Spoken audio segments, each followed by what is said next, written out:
Well, we did hear from Senator Alex Padilla, the Democrat from California, for the first time on the Senate floor since he was forcibly removed from that press conference at the FBI Los Angeles field office on Thursday, where DHS Secretary Kristi Noem was giving an update on ICE detentions. Padilla tried to ask a question, interject in the very press conference. You've seen the video by now, and he was forcibly removed. He was not arrested or detained by the agents on hand, but he is now speaking out on the Senate floor about his experience. This was earlier today. He said this: "I will not stand silent while this administration continues to militarize our cities, trample over our Constitution, and ignore our laws.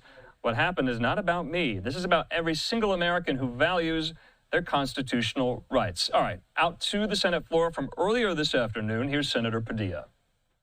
Important for me, for this body to know that over the last 2 weeks in Los Angeles, my hometown, that we've seen masked federal agents in tactical gear ordered into our communities. We've seen a disturbing pattern of increasingly extreme and cruel immigration enforcement operations targeting non-violent people at places of worship, at schools, in courthouses, all to meet an arbitrary quota. Now we're seeing President Trump federalize National Guard troops and deploy them without the governor's consent. Active duty Marines now being deployed, escalating tensions in our city. And it's important to note all this without coordination with state and local law enforcement. And despite repeated requests for the justification for these extreme actions, and after months and months of little to no response from the administration on their aggressive and theatrical immigration raids, the Trump administration has done everything in their power but to provide transparency to the American people about their mission in Los Angeles. And so last week, I chose to go home to try to get answers from the administration as they are literally militarizing our city. And I want to share what I learned, I want to share what I heard, because it should shock the conscience of our country. Now, one of the first items on my schedule last Thursday was a meeting and a briefing with General Guillot, the 4-star general in charge of U.S. Northern Command. Many of you know him. The briefing was scheduled at the federal building in West Los Angeles, where they're overseeing these military operations. Now, colleagues, when the United States military is deployed domestically, when our troops are deployed against the wishes of the governor for the first time since 1965, against the wishes of the local mayor, and even against the wishes of local law enforcement, both the police chief and the sheriff, we are in uncharted territory. So in my effort to do my duty to conduct congressional oversight and to try to get answers from the Department of Defense that state and local officials were not receiving, I went to the federal building in West Los Angeles. I was met at the entrance, by a National Guardsman and an FBI agent who escorted me through security screening and up to a conference room for my scheduled briefing. While waiting for my scheduled briefing with General Guillot, I learned that Homeland Security Secretary Noem was holding a press conference literally just down the hall. And that press conference was causing my briefing to be delayed. The thought occurred to me that, well, maybe I could attend this press conference and listen in.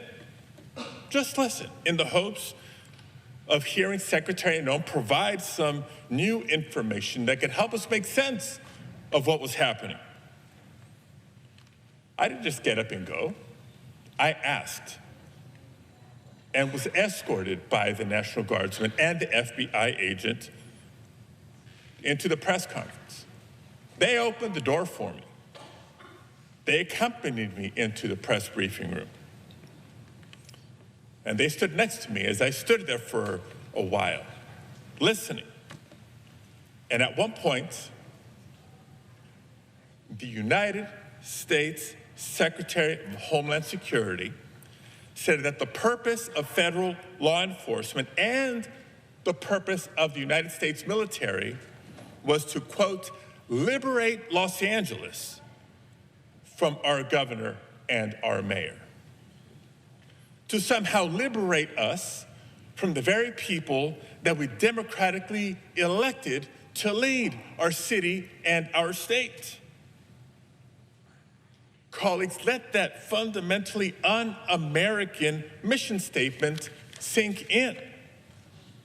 That is not a mission focused on public safety. And that simply is not and cannot be the mission of federal law enforcement and the United States military. To my colleagues on both sides of the aisle, are we truly prepared to live in a country where the president can deploy the armed forces to decide which duly elected governors and mayors should be allowed to lead their constituents?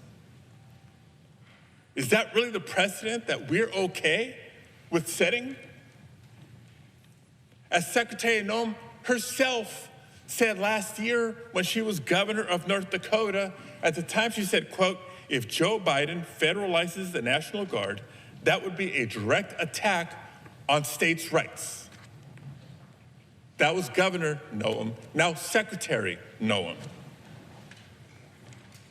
Now, throughout this country's history, we've had conflict, we've had tumult, but we've never had a tyrant as a commander-in-chief. And that is not by coincidence. It's because the American people have always been willing to speak up and exercise their First Amendment right to protest, especially when our fundamental rights have been threatened. And as the proud son of immigrants from Mexico, it's that same right that I came to revere when marching through the streets with my family and my friends in 1994 in Los Angeles, protesting against the vile anti-immigrant rhetoric that was growing in California at that time. It was that year that a Republican governor was up for re-election and was down in the polls. And he turned to scapegoating immigrants to try to improve his political standing and his re-election chances. That fight is what inspired me to leave an engineering career behind and dedicate myself to trying to influence our government and our politics. So I've seen this before. California has seen this before. So last week, when I heard something so blatantly un-American from the Secretary of Homeland Security, a cabinet official, of course I was compelled, both as a senator and as an American, to speak up. But before I could even get out my question, I was physically and aggressively forced out of the room, even as I repeatedly announced I was a United States senator and I had a question for the secretary. And even as the National Guardsman and the FBI agent who served as my escorts and brought me into that press briefing room stood by, silently, knowing full well who I was. You've seen the video. I was pushed and pulled, struggled to maintain my balance.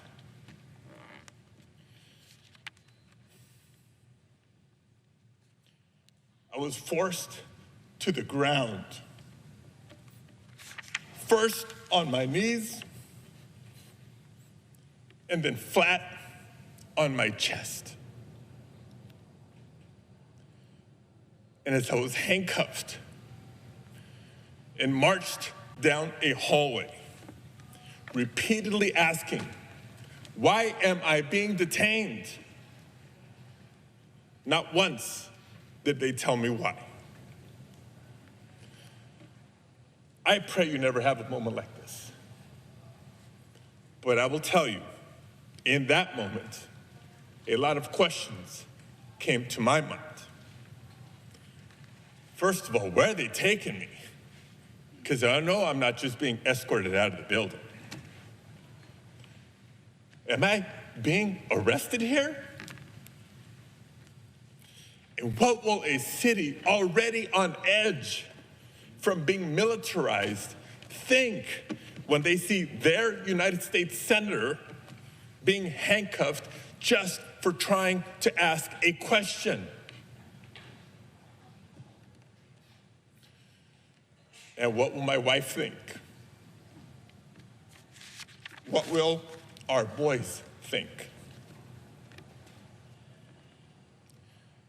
And I also remember asking myself, if this aggressive escalation is the result of someone speaking up against the abuses and overreach of the Trump administration,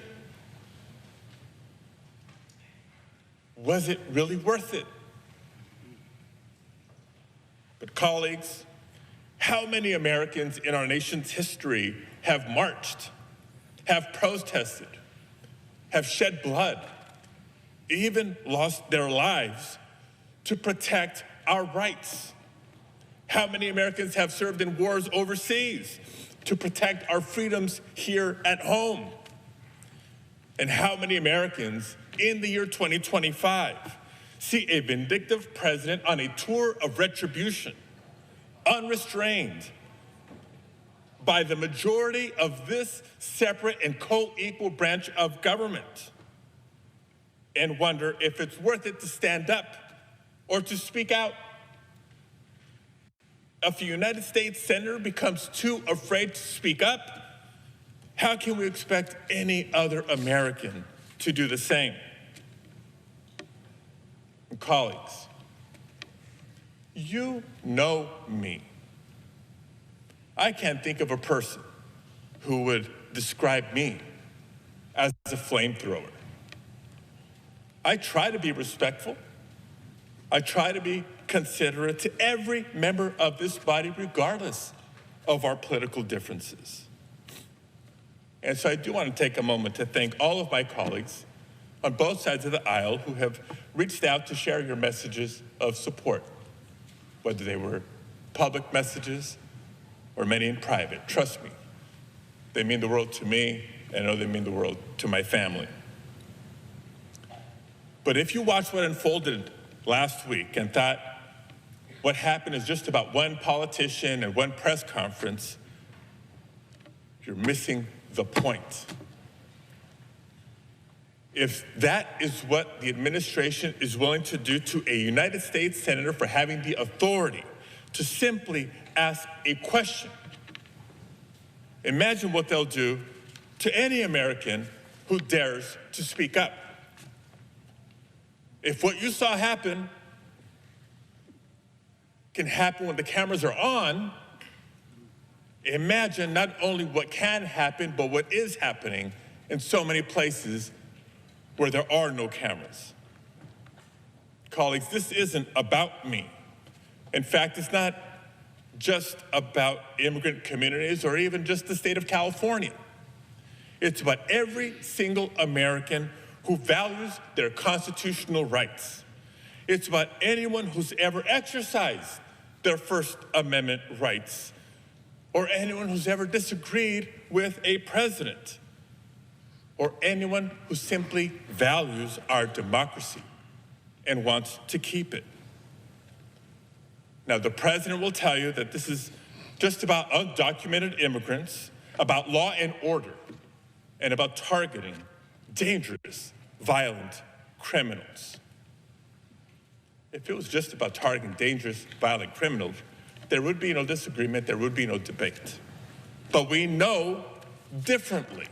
We don't think, we know differently. Public data released by the administration shows that the majority of immigrants currently in ICE custody have no prior criminal conviction. And new reporting shows that less than 10% of immigrants taken into ICE custody since October have no serious criminal convictions. Less than 10%.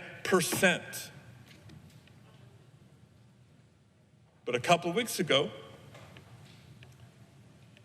it seemed that Donald Trump was at the lowest point of his presidency so far. He was drowning in a week of terrible headlines. The American people were finally waking up to the realities of the budget reconciliation bill that will cut health care, nutrition assistance, and good paying clean energy jobs while reducing the tax burden on billionaires. He was losing his tariff wars as the costs for everyday goods were continuing to rise. His promises to end Russia's invasion of Ukraine were falling flat, and he'd been handed loss after loss in federal court. He even had a very public breakup with Elon Musk. And I mention this only because we know what happens when the headlines turn on Donald Trump. When Donald Trump is having a bad week, he turns to the same tired playbook he always has. When in doubt, scapegoat immigrants and manufacture a crisis to distract the media from what's going on. That's the reason ICE raids ramped up in California. And when Californians took to the streets to peacefully protest, he bypassed the governor and federalized the National Guard. And even with their presence over a couple of days as things began to settle, he escalated even further by sending in the Marines. He wants the spectacle. All right, Senator Alex Padilla there saying President Trump wants the spectacle. You heard him there recount his experience from just last Thursday. As you all have seen the video by now of him being forcibly removed from that press conference that was presided over by DHS Secretary Kristi Noem. You heard him there, his voice breaking with emotion multiple times, recounting the experience he went through. We want to just stay, though, in California.